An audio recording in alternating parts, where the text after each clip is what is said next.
Done. All right. So we stayed in Rotterdam, which is Baltimore's sister city. Rotterdam is positioned similar to Baltimore with where we're located between DC and Annapolis, with there being located near The Hague and Amsterdam, which are regional trips which are similar to 30, 40 minutes by train, and it's got a well-connected transit system. So, as Caitlin said, we stayed in Rotterdam for the entire trip, but we did day trips to Belgium. And while we were in Belgium, we visited Brussels and Antwerp. We also had a cohort of Morgan graduate students with us. They did a different program. They didn't overlap with us every single day, but they did do some key trips with us and met with a few city officials at Rotterdam City with us. We gave presentations together, and then the Rotterdam staff presented back to us. And why were you there? We were there kind of like as a pilot project, as a test trip to see what we could learn from them. The sister city, the Rotterdam-Baltimore Sister City Committee is very well established. Baltimore has a handful of sister cities, but the Rotterdam Sister City Committee is very active. They have relationships with a group here, and then the group travels to Rotterdam, has some strong ties over there. Morgan State has done a travel abroad program. I think this was their 4th year for graduate students, and they came to us and said, we've got this trip, and if you can pay for your travel and lodging, we'll organize all of the rest of it for you. So yeah, they organized our meetings with all of the various officials and helped us connect with the different cities, planning departments. Yeah, it was. And plus, we participated in a Morgan student. So it's really about sustainability, urban design, and community planning. right. So the sustainability, you all know the work we're doing on the harbor and all that. Urban design, they're a river city with a lot of waterfront development. And then the community planning is an issue over there, and the Morgan students were doing a joint project with a school there with an immigrant community in an industrial area that's developing. And so we participated in that also. Right. Yeah, and they wanted our input and our, to hear what we were doing that had worked for us as far as community engagement goes. So we were able to actually have an information exchange. It wasn't all about us learning from them. Right. So the 3 of us, city staff, went to Amsterdam and met with city staff in Amsterdam. We'll tell you a little bit more about that. And then we also went to The Hague for one day and met with city staff there. That was really interesting. It's such a monumental city. It's the capital city. It's got a lot of similarities with DC. So while we spent most of our time in Rotterdam, there were these opportunities to go get additional information across the region. And, as I said, or as Caitlin said, the well-connected train system made it really, really easy. Yeah, so a quick overview of Rotterdam. As we said, it's really similar to Baltimore. So it has a similar population, a similar land and water area too. So even though we're on a bay and they have a river, we have that similarity. Again, they have a plethora of old buildings, though their central core city, the medieval city, was destroyed during World War II. And they have that new development in that core. And it's very much a vehicular city too, and that's slowly changing. So it's interesting to learn about that. And then they're also dealing with sea level rise like all of the Netherlands. But unlike Baltimore, it's a very flat city, so it's very easy to get around on bike, and extremely connected with the transit system. And then here, Ren did all these amazing drawings throughout the entire time we were there. She was just scribbling away in her notebook, and I'm going to let her talk about this, but I really want to kind of acknowledge how amazing all these drawings that you're going to see in this presentation are. Thank you. So I took a lot of notes. I think I bought a new notebook and filled 65 pages in the 7 days that we were there. And the one really interesting thing was the recognizability of where you were. I just made that word up, I think. But you could be anywhere in the city and understand where you were positioned based on the kind of uniqueness of each of the bridges. Tons of pedestrian bridges. All of the bridges had really adequate bicycle and pedestrian infrastructure. So even if it was a vehicular bridge, you felt really safe and protected when you were on it. So as a runner, I even tested this theory. I didn't make myself a route. I didn't bring my phone with me, and I just like went for a run. And I was like, okay, I think I'm here. My hotel's over there, and it was just really interesting to kind of test this theory of you could always recognize where you were because of the bridges. You gotta keep your head on the swivel though when you're walking because of the bike lanes and the Oh, yeah. car lanes. Yes. Oh, Yeah. can I use our stat? There's 17 of us total, 5 bike accidents in the first 5 days, I think. Several of the students refuse to bike anymore. I was one of them. Yeah, no, before you crash, you just crashed somehow. Oh, and then so Rotterdam is well known internationally as like a hub for contemporary architecture. So it was really fun to be there and see some of these monumental buildings, which include like newer stuff like the Market Hall, which is in the top left, and the Depot, which is in the top right, as well as like older but still really well-known buildings like the Cube Houses, and then this is the Sonnenveld House, which is a fabulous international style residence. Yeah. There's a ton going on. Like it's just really visually stimulating as a city architecturally. So we did do some work with the students. This is the project that Chris mentioned. They were looking at a changing neighborhood in South Rotterdam. 57% of the population of Rotterdam, and this was a theme actually. We heard this kind of throughout the Netherlands, that there's all of these people moving to the Netherlands who were not born there. So 50% of the population was actually not born in the Netherlands. Lots of immigrants coming in from other countries and other parts of the EU. And then there's an expat population. And then like something like 50% of the housing is social housing there. So this project was looking at a neighborhood that was in flux. So there's a lot of building happening, and the city is actively trying to engage the community because people are feeling like they're being pushed out. The planning department has not had to do this historically because it has been so top down. They build the housing and people move in, and they don't ask what how you see your neighborhood. But now with this new population of people moving in, it becomes more important to understand how people want to live, how they live differently from folks who are born and raised in the Netherlands. And they worked specifically on this project called the Hef House, which was kind of like a community space that was built near the lift bridge, and Hef means lift in Dutch, so that's why the Hef House. And some, we walked a lot in the city. I think Ren had her like counter in several days. It was like 24,000 steps, 8 miles biked, that kind of thing. So while we were doing this, we just took a ton of photos. And so these were just some of the things that we really enjoyed.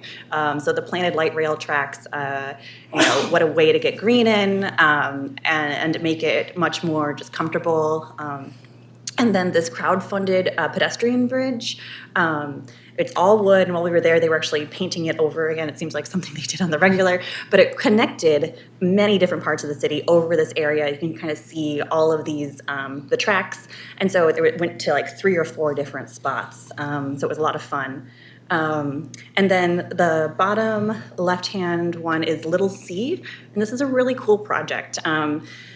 It used to be a main road that was right there, and they've turned it into this double-level promenade, It's definitely not at like the heart of their city, so it's very different from our promenade, but it was still a great thing to learn from and see how you could activate the space and green a space.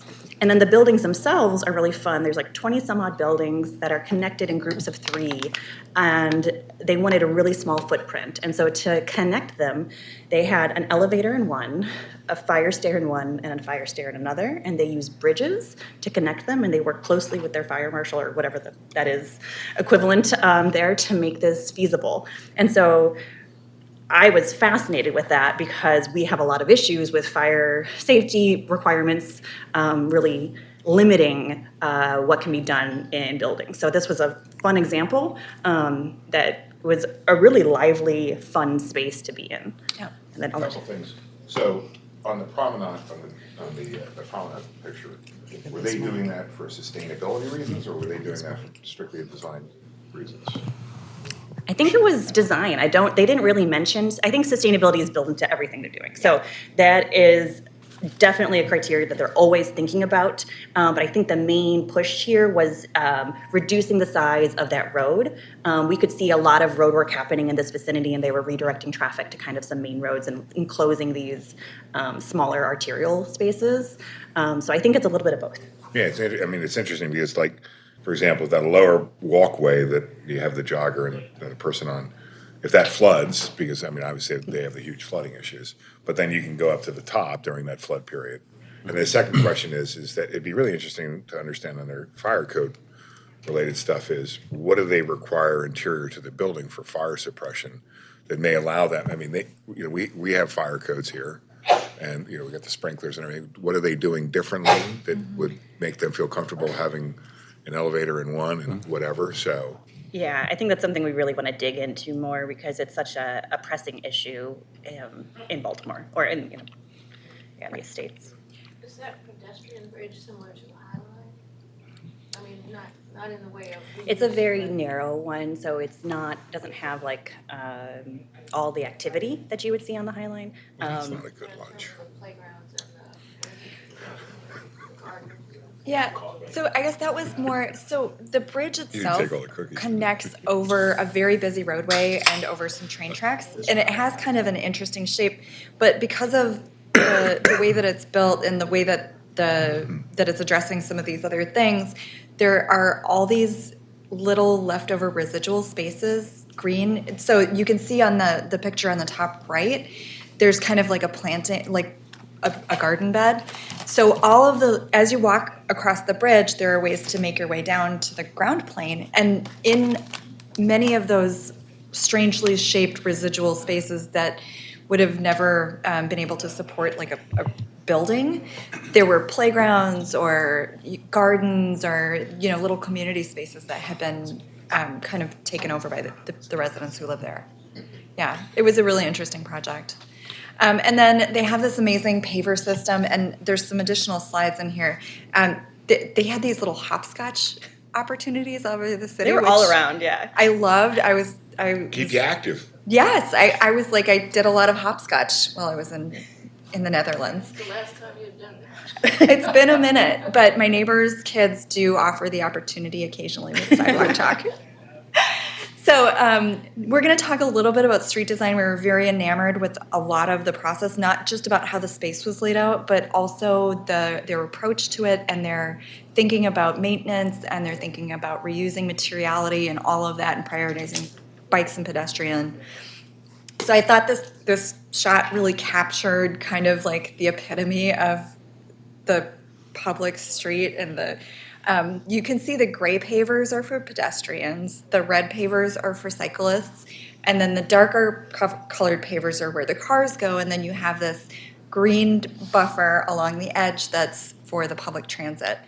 And we looked at, we paced off a lot of things here. We were looking at the pavers there. And Are you using meters now? I mean, Really? I mean, Fully converted. Yes.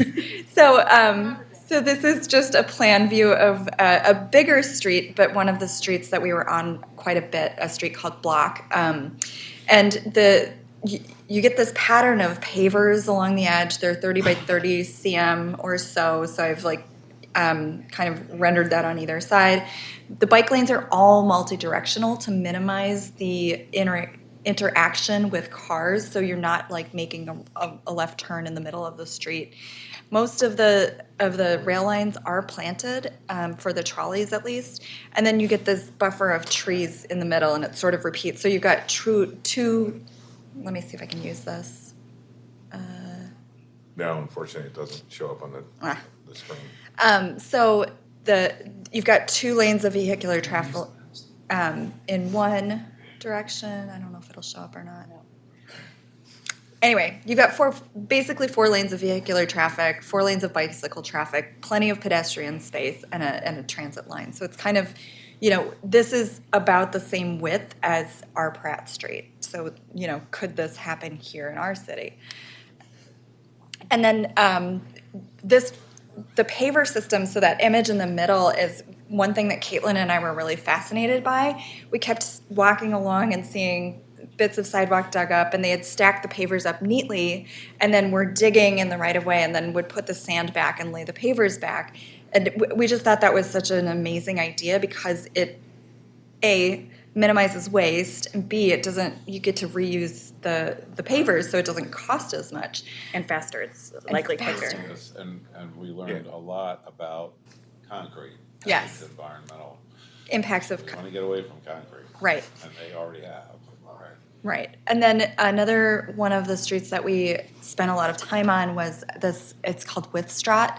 And this is a smaller scale street, and it's a different configuration, but while there's not bike lanes that are called out in the same way, there's sort of this prioritization, this ramped up intersection that almost tables the crosswalks with the sidewalk, and then you get this row of bollards. Actually, maybe I'll speak to it over here, but sorry, I'm walking away from my mic. But you get kind of ground floor retail use here.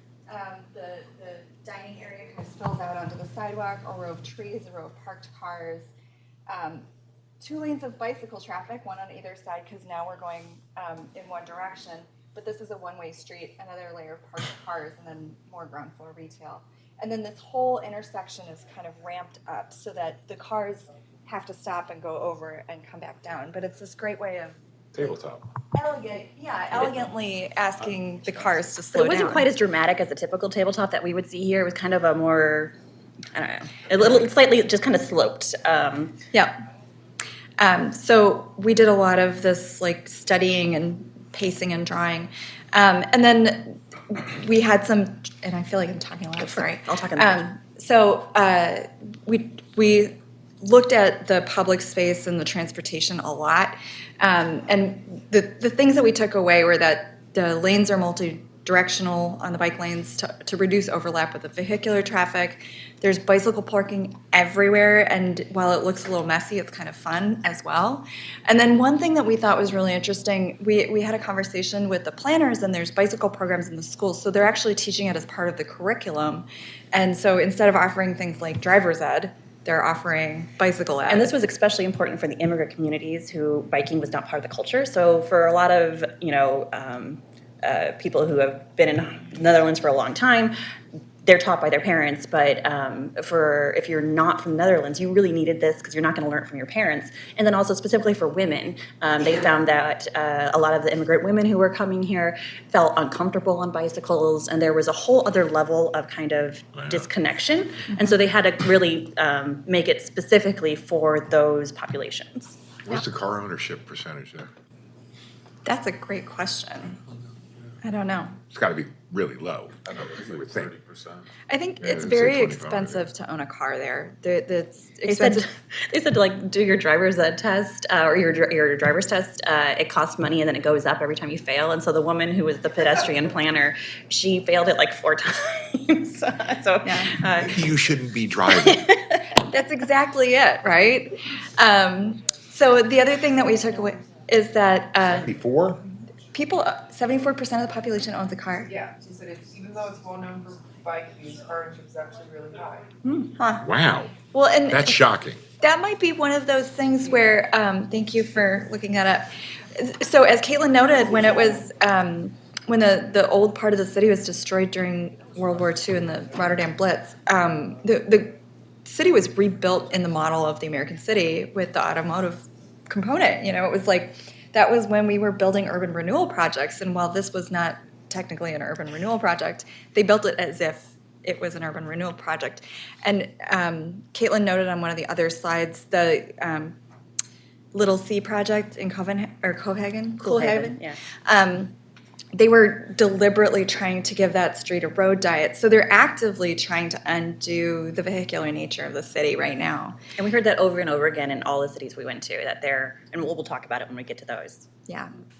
And then the transit is really intuitive. So Caitlin and I, while they're not like the Parisian metro stations, the metro stations were so clear. And even when they weren't, so the plan on the top right is Beer Station, and it goes down below. That's the image that's on the left. Oh, no, I'm sorry. Yeah, left. So you kind of like walk down into the station, and then the tracks go above, and the road goes above. But there's all this like shopping down there. It's very welcoming. It's like a sloped approach into the ground, and it's located so that it's just off of all of these other main shopping streets. So you kind of like find your way into a subterranean shopping street that also happens to be a transit station. So there were a couple of really simple, like very clear, not attractive, but Kind of like McDonald's, but a little bit more angular. right. But seriously, very easy for when Caitlin and I were walking around by ourselves. Like, oh, there's a metro station, and we know that we go there, and we can find our way back. The other thing that we thought was really interesting that I wish that we had here, there's the system that they use to pay is not an app. It's a tap to pay situation. So people who live there and use the transit system all the time have a pay card that they refill. But for us, we just used our credit cards, and it was like part of the culture that you actually pay for your trip instead of having an app that. And they did occasionally test it, so they had these things where you'd have to tap your bank card to prove that you had paid to get on it, and I think that happened to us once or twice. But yeah, so it was very easy. Yeah. And then these are just a few shots of things that we loved. Bicycle parking. The shops have this great like kind of spill out onto the street, and there were all these wonderful little playgrounds kind of nestled into the urban fabric. And this was a school that I just love this. It has a downspout that when it rains, it goes down into this playground for the kids, and then there's like this whole water wheel system that it's connected to, and it was just just fun. Yeah. And then, do you want to talk about Brussels?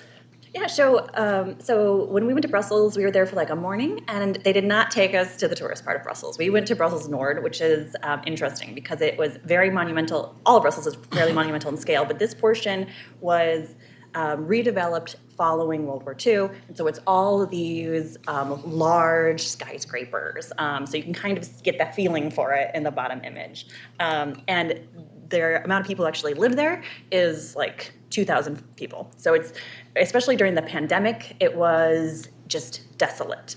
But the people who do live there are mostly social housing. And so they have a social housing that is hosting majority immigrants, and Brussels specifically has a huge immigrant population because it's the head of the EU. And so a lot of folks come here. They had an entire encampment at a park there during when there was the giant immigrant From Syria.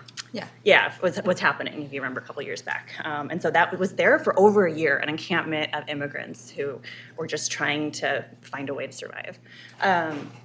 And so they're trying to change this now, right? It was very interesting to learn a little bit about the social housing that's going in there and how that's working with market rate housing, which is also going in, and how people feel like it's gentrification. And there were a lot of layers, but it was a very interesting perspective. And then it also just very quickly stops, and all of a sudden you're in like a historic neighborhood. And we were able to walk along this park. So it's a linear park that was above a river. And so the river many years ago was covered over, and it was at the backs of all of these buildings that were mostly industrial. So they had covered it over, and it was just not thought of. Recently, they made it into this linear park that is just a really fun space. So they haven't revealed the river, but you can see river birches, and there's all of these plants that thrive in kind of heavier water environment. And then there's these little spaces off of it for gathering, like chess tables, little adorable playgrounds that were just really kind of amazing. And then it brings you through all of these neighborhoods, but you're at the backs of the houses, so it's a really unique perspective. And so we appreciated that a lot. And then I don't know, Christy, if you want to talk about the parade or makerspace. Yeah. So He likes that a lot. we were really excited about the parade makerspace. I can't remember what it's called. Did you want to talk about the parade makerspace stuff in Brussels? Yeah, it's interesting because I just. So, on the spot. sorry, I was. No, sorry to put you on the spot. Yeah, we walked through this very sterile office downtown area. It was pretty empty, I guess, post-COVID. Then we walked through a big social housing, high-rise section, and then we were in the old neighborhood. And we walked through the old neighborhood and through this sort of mysterious-looking door. And you may or may not know the parade that the Creative Alliance puts on every year in Patterson Park. It's sort of like, I call it Mardi Gras at night in a park. For the same reasons, the sort of same social bonding reasons that Creative Alliance does it, they're doing it in this old neighborhood in Brussels. They very intelligently do it every other year, though, instead of every year. But they have this giant shop. It's like 5 or 6 different rooms. They can make anything they want in this shop, which Creative Alliance doesn't have. And it's was massive. just It's like phenomenal. at what 300,000 they people had come assembled. every. Huh? And it's it's a big parade, right? Like it's like Yeah. they said it's like 100,000 or something. It's like 200 or, yeah, it was huge. And sorry to interrupt, but the other piece of it that's really critical is that they use the float building as an opportunity to train the community as metal workers. Oh, yeah. All right, so the maker space that you're talking about is not making things for the parade, it's maker space. No, it's making things for the parade. It's Yeah. both. Oh. It's both. They're Yeah. making stuff for the parade there also. Well, but this is it's all metal. So they're teaching with metal workers, and it's all recycled material. So you go in their basement, and it looks kind of like a dungeon. It's amazing, and it's just they let the folks who are doing the various floats or whatever their parade thing is, because it's not all floats. You can just kind of peruse and find the material you want, and so you can see this metal thing. That's a wolf. I mean, they're pretty fabulous. Right. Like, is Zeneca? Is that it? Zeneca? I think it's Zeneca Parade, but the wolf was kept because it was at the parade that didn't happen, but everything else gets disassembled and reused. Very interesting. And then Antwerp, I think I have a bunch from Antwerp in here because Antwerp was really interesting. We walked around with these planners from this group called Endeavor. So they weren't city planners that were working for the municipality, but they were kind of in between the city and the big infrastructure projects that are happening. They are striving to be more inclusive. Again, they have a bunch of immigrants that are now residents, and then they have a lot of adaptive reuse projects, a lot of new development with the historic downtown at the core. This is a picture. The top left is a picture of a skate park that's underneath a roadway.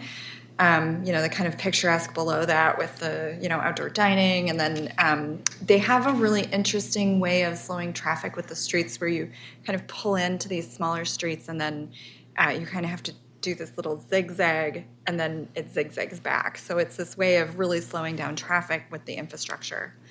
And then they are working on a highway project that circles the city, and I felt like there was something that we could.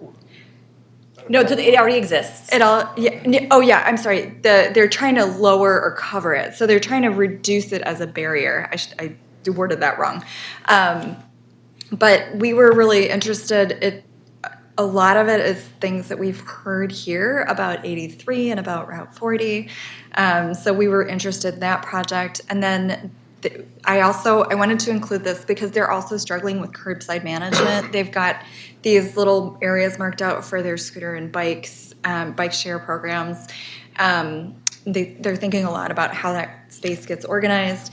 I wanted to include this infill row house with parking demand because this is something that we as design reviewers grapple with all the time, especially in places like Upper Fells and Canton, where you have one site and somebody wants to build a enormous row house with a front-loading garage in it. And then again, they're adaptively reusing buildings, and I thought the building at the bottom was really lovely way of not just introducing something new, but kind of responding to the fun form of the old building facade. Yeah, facade-ectomy. Do you want to talk about Amsterdam? Oh yeah, so Amsterdam was really fun. We met with their design innovation team, I think it was called. Yeah. And so one of the women who spoke with us first, they created this integral design method, and that's some of the books that we have here, and some of what we were talking with prior to presenting, where they very intentionally go into the street and then decide, how it's going to look, and kind of, they called it spaghetti, and they kind of just like straightened out the spaghetti or organized the spaghetti that's underneath their road. And in doing so, they really paid attention to the tree types and understanding what their root systems were like and how they can interact with them appropriately. So, it's a way to really reduce cost and waste and also interruption. And Amsterdam has some very different issues than we do, obviously. So the biggest one is just how they deal with tourism. And so they're even, they're similar to Venice and stuff, where tourists just kind of take over parts of the city. And you can't, there's Airbnbs are taking over affordable housing. And so there's really this it's a major issue that we can't really connect with. But it was very interesting to hear their concerns there. And then, one of the things that they really could learn about with us was what we kept hearing over and over again is that planning there is very much a top-down thing. And so this image that one of the students, he's doing an internship at Amsterdam right now, but he is from Rotterdam. He drew this bottom image. He's also a skateboarder, talking about how this is the building that the planners are in Rotterdam, this giant building, and how the community feels. Like, they don't go down to the community, they kind of look down on the community with their binoculars. And there's this large gap between the people who are doing the planning and the folks that live there. And so they're really working to try to bridge that, and thought that they could learn a lot from us regarding that. Well, we still know that we're far from perfect. When Ren presented about some of the work that is happening at the Highway to Nowhere, there was a lot of interest. I don't know how many we have left. Oh, and then had to share an upper and lower promenade picture because that was a theme there. Go back. Yeah. So that's a floating pier in the water? And this is right in front of the Amsterdam Central train station. And the building that's in the far right, is that a restaurant or? It's a floating pavilion of some kind. Was going to be my question. It's floating. It's Yeah. a boat, okay. Yeah. Does it move or is it?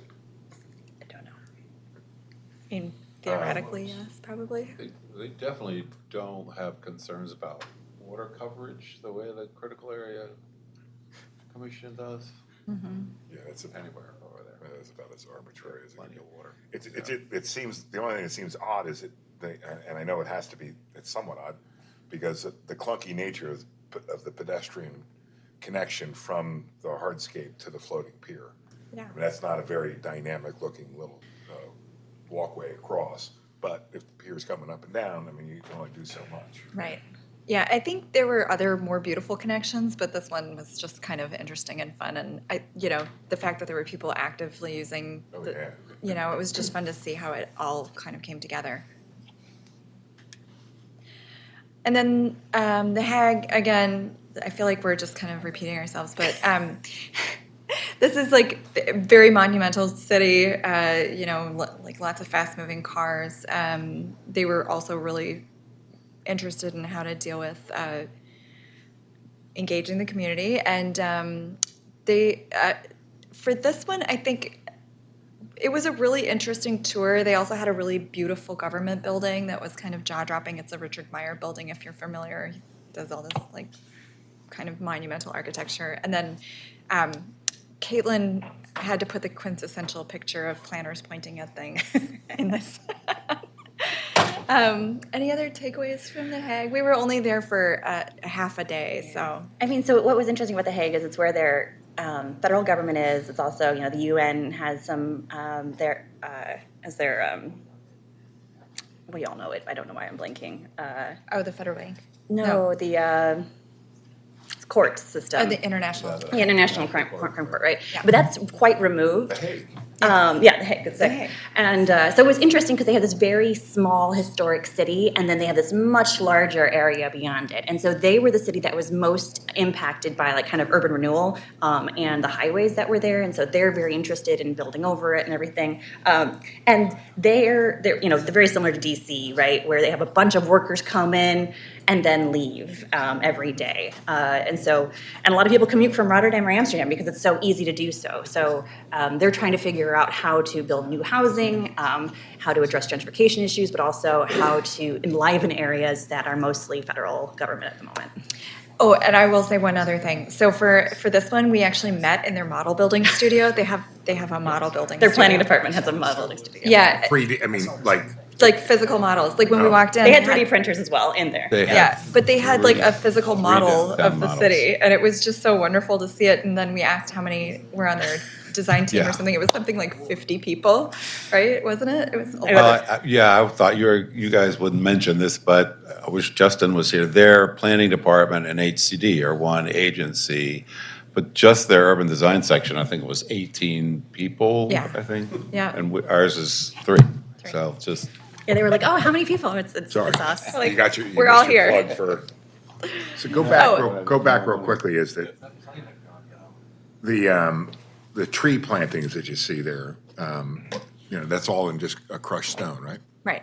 So I'd really like you guys to think about that application here in the city because, I mean, I can't remember the author's name, landscape architect in Princeton, wrote Urban Trees. He advocates that very treatment. So, Oh. And this is their most popular kind of stretch right in their heart of the historic city. So it gets a lot of use, Yeah. It definitely is working. Yep. And then this is sort of topical. I know we're running out of time.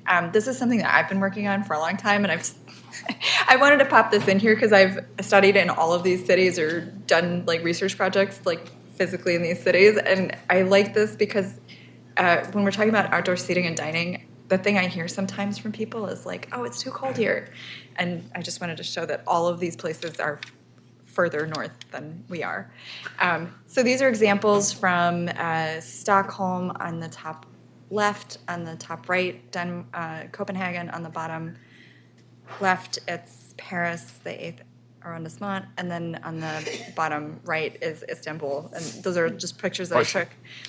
And we had the delightful pleasure of seeing this in Rotterdam, and Caitlin and I pasted it off. So we actually measured, and here we're back to feet because our American brains are working that way. But, this was like a really comfortable outdoor dining experience where people were wandering through. The public path was actually between the 2 tops and the 4 tops. And, you'd run into the menu sign or see what people were eating and all of that. So this was really interesting for us to understand like how much space is needed and, what does that allow for the restaurant and what's the kind of comfortable feel of that. And then infill development, I'm going to hand it off Yeah, to these you. were some stacked towns that we just thought were beautiful. And this is social housing, and it's in the same neighborhood that the Morgan students were working in. And one door has the first 2 floors, the other door goes to the 3rd and 4th floor, and it was just some amazing details, right? So we really appreciated the reveal that separates each of the stacked towns, and kind of just the use of brick in different ways to show these different uses, and it was just a really beautiful and well-designed building that fit in well with its context, right? So this is an area that had a lot of row homes that were historic, and they just kind of fit in seamlessly. So just a great example. Guys, on your sketch of the streetscape, can you probably make a statement that the required widths for things in Europe are narrower than what we in American urban places would expect? As far as Are they able to fit more things into a single? Probably, lane yeah. than us? Yeah, I think, and I think the pace is a little bit slower, so it's like the compression of how many activities are happening in that space forces like a slowdown, whether it's vehicular or pedestrian. Not so much with the bicycles in Amsterdam, they were scary. Less scary in Rotterdam, but I was like trying to cross that bicycle path. And I would be interested to know their accessibility requirements. So we noticed it would have been difficult to be wheelchair bound or, have a need for assisted device in certain parts of the cities. But I think here it would have been okay. And we did see, it was funny, after we made a statement about we haven't seen anybody using a wheelchair, then we saw several. And, I think a lot of historic cities, Baltimore definitely has that challenge too, where we have historic buildings and you have to find another way to kind of modify them to be useful. So it was interesting. I think that would be something to look into. Some more infill development, and this was just this is part of what I shared with CHAP as well, talking about what kind of... How'd that go? It went really well. I think they were open to kind of being more, open-minded. If you look at the image on the right, you say, wow, the building to the right is really historic, and I think it looks like the building behind that tree is probably historic. And then you got this very contemporary piece of architecture in between it, and to me, that looks great. It looks great, and what's interesting is if we were doing our design review in CHAP, I would say, okay, so your floor-to-floor doesn't match, your height does match, materials don't, color doesn't, Right. the way you Deny. access the building Deny. doesn't. Yeah, and so those would all be things that don't meet our guidelines currently. Though we say that you can have a contemporary building, and we've approved many contemporary buildings, I think that there's an opportunity to be more flexible and open. Isn't there a preference to either be very much historic or to be very clearly separate, right? Isn't that Yes, part of the it's policy? part of preservation theory is that you should always be able to tell what's new and what's old. That would look great on Howard Street. Yeah. Absolutely.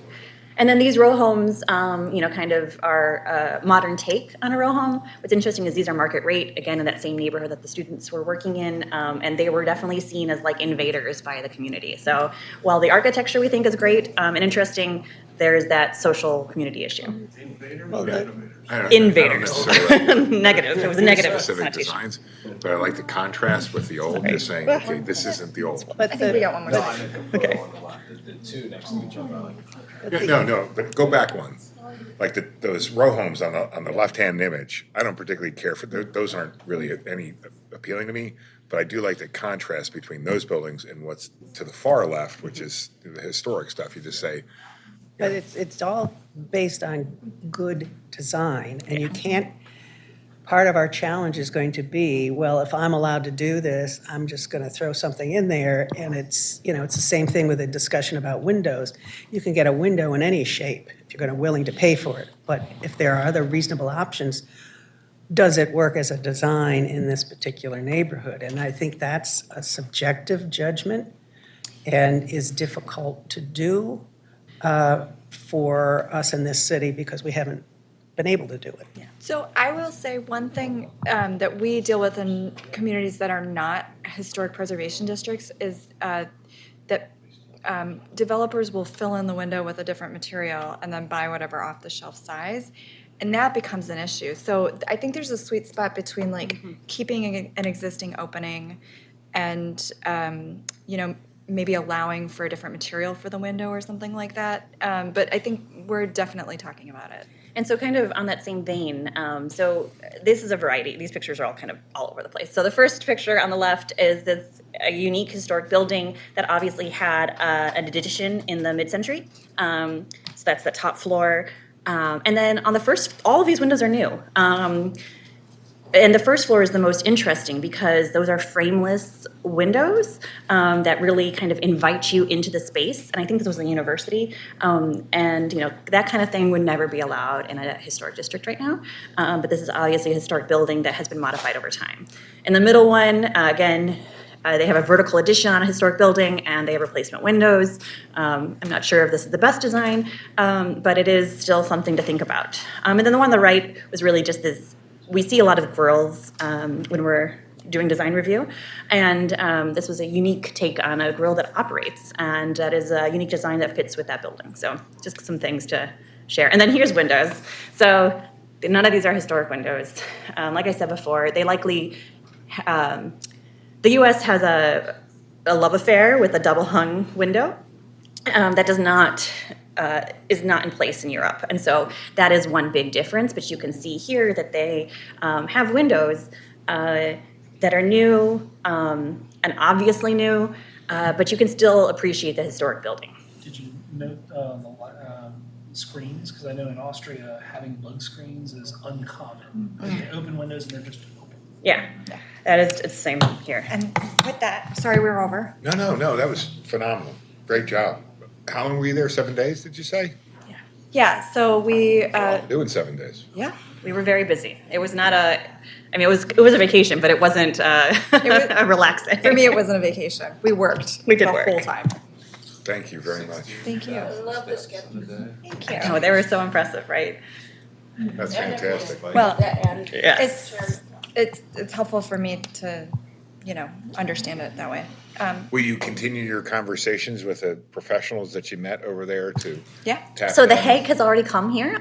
So the representatives from The Hague were already planning a trip to the U.S. and they I think they came in Boston, New York. I'm not sure if they stopped in Philly or not. And then they came here and then D.C. And so they were here for a day and a half. They met with Marie McSweeney Anderson and Councilwoman Ramos and did a tour of Waverly. Went out to dinner with a sister city group and went with us and Deputy Mayor Williams. And so they're very interested in maintaining that conversation, and all of the different city officials we met with were very eager to maintain a relationship. Good. Yeah. We can all learn from each other. Yep. Thank you very much.